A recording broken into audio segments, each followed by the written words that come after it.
سے یہ لکھا کہ موت کا ذکر پہلے اور زندگی کا بعد. یہ کیوں؟ اس لیے کہ جینے والے کو بتایا کہ جینا بعد میں موت کو پہلے یاد رکھنا.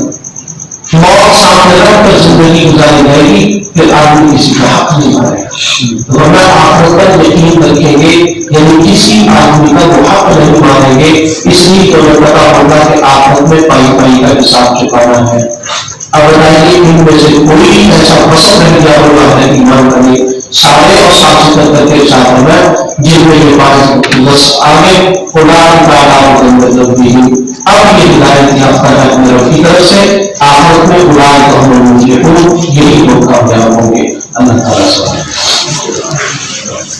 الحمد لله رب العالمين الرحمن الرحيم مالك يوم الدين. اللهم صل على سيدنا ومولانا محمد وعلى آل سيدنا ومولانا محمد وبارك وسلم.